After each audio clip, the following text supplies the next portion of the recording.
Yo, hello, what's up mga sangkay? This is me. I'm back for another vlog today. At eto na nga mga sangkay, inilabas na po ni President Marcos itong matinding kautusan mga sangkay mula po ito sa Malacanang kasi masyadong mainit po talaga itong korupsyon ngayon sa ating gobyerno patungkol po dito sa mga proyekto natin at kailangan po may mapanagot dito mga sangkay. Kailangan merong makulong dito. Anyway, bago tayo magtuloy-tuloy sa mga hindi pa po dyan nakakapag-subscribe, makikita nyo po yung subscribe button.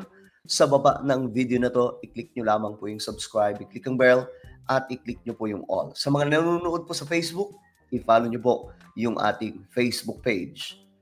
Okay, shoutout po sa lahat ng mga solid sangkay na nanonood ngayon. Comment down below, hashtag solid sangkay kasama po ang inyong mga lugar.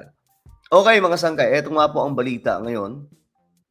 Ayon po sa report, mga sangkay, mukhang matutuloy na po ang damputan ngayon sa mga kurap na opisyal dahil ito po yung balita. Ayan mga sangkay. Ayon po kasi dito, Executive Order 94 nilagdaan, Independent Commission may kapangyarihan magsabina at mag-freeze ng assets. So ito na yung mga sangkay, ito na yung hinihintay po natin kasi talagang itong korupsyon sa ating gobyerno, matagal na pong panahon mga sangkay na naging sistema. Ilang pangulo na po ang dumaan mga sangkay, wala pong nakasupo na ito. Even the former president na sinasabing astig, matapang na presidente, wala pong nagawa mga sangkay. Pero ngayon, si BBM mukhang agresibo eh. Well, tingnan po natin ang balitang to. Inilabas na ng Malacanang ang kautusan para sa pagtatatag ng independent body na mag-iimbestiga sa korupsyon sa gobyerno. Alamin ang mandato nito sa agenda report ni Ivy Reyes. Inilabas na ang executive order na bumubuo sa Independent Commission for Infrastructure o ICI. Integrity at independence ang criteria for appointment ng Pangulo. Sa bisa ng Executive Order 94, formal lang inanunsyo ng Malacanang ang subpoena power na komisyon para magpatawag ng individual at magdemand ng anumang dokumentong kailangan nila sa investigasyon. So sa madaling sabi mga sangkay, magiging makapangyarihan po itong Independent Commission. May kapangyarihan silang magpatawag sa mga opisyal ng gobyerno na masasangkot.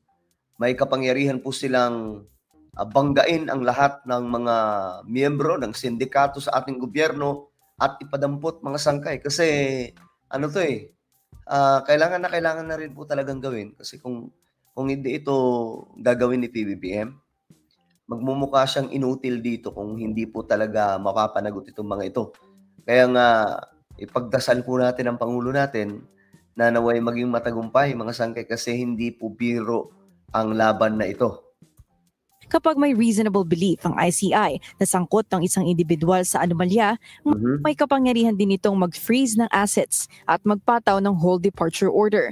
Mandato na ng independent body ang magrekomenda ng karampatang administrative, civil o criminal liability sa sinumang mapatunayang guilty. Ito na. Ang sakop ng investigasyon ang huling 10 taon ng mga proyekto, lalong-lalo na ang mga flood control project. Naku, sakop ha? Sakop po sa huling, ilang taon ba yun? 10 taon. So abot pa po ata ito kay ano? Tama ba kay former President Noynoy Aquino or ano na to? Oo nga, sakop pa po ito. Huling part ng kay President Noynoy Aquino. Ulitin natin yung part na ito mga sangkay. Sakop ng investigasyon ang huling 10 taon ng mga proyekto, okay. Lalong-lalo na ang mga flood control project. Okay, sakop po mga sangkay yung last 10 years. Ibig sabihin, ang sakop po ng kautusang ito na kung saan imbestigahan ay ang 10 years na mga nakawang proyekto. So hindi lamang po ito mga sangkay isang administrasyon, though mga sangkay, ngayon po naungkat sa panahon ni PBBM at siya po mismo ang nakaungkat nito mga sangkay, pero it doesn't mean na yung mga naunang mga gumawa nito mga sangkay, lusot na. Kailangan po talagang mapanagot to. Hindi po pwedeng walang mapanagot dito mga sangkay dahil nga po pagtatawanan po yung ating bansa na maraming mga bansa kung wala pong aksyon dito na malala talaga. Nauna ng pinana ng publiko ang investigasyon ng Kamara matapos masangkot ang ilang mga kongresista. Wala pang inaanunsyo ang palasyo kung sino ang bubuo ng independent body, pero matapos umugo ang balitang isa si Baguio City Mayor Benjamin Magalong, naharang daw ang appointment dito dahil sa umano'y connection niya kay former President Rodrigo Duterte. Ayun lang. Ayon sa source ng BNC. Para sa agenda, Ivy. Okay. Yan ang problema mga sangkay. Kasi bawal dito yung bawal yung may connection na malala sa mga nauna mga naging presidente, sa mga kahit kay PBBM, no? Kumbaga, kailangan po dito mga sangkay, may mga napangalanan na actually na mga miyembro ng independent body. Pero mga sangkay, medyo alamin pa po natin dito yung mga magiging miyembro pa ng independent body mga sangkay kung saan ang pinanggagalingan. No, kasi hindi pwedeng okay, ito na yung independent body. Yung iba pala mga loyalista. Yung iba pala mga solid na taga-suporta ng isang politician. So hindi po pwedeng ganun. Kaya nga kailangan dito mga justices Justices, tapos may mga let's say mga sangkay, mga ano tawag dito? Itong mga prosecutor, may mga investigator, like forensic investigator, mga lawyers. Yun po ang bubuo dyan mga sangkay. Mahirap kasi kapag ito yung problema mga sangkay kapag itong nagpapa-investigate, itong mga politician. Halimbawa sa Senado, kung doon naman sa kabila, mga sangkay, mga kongresista. So sila mga sangkay, nagtatakipan lamang po. Tinatakpan nila yung mga kasamahan nila. Ganun din yung kabila, ididiin lamang po nila ang kung sinong pwedeng tamaan na hindi tatamaan yung kanilang grupo.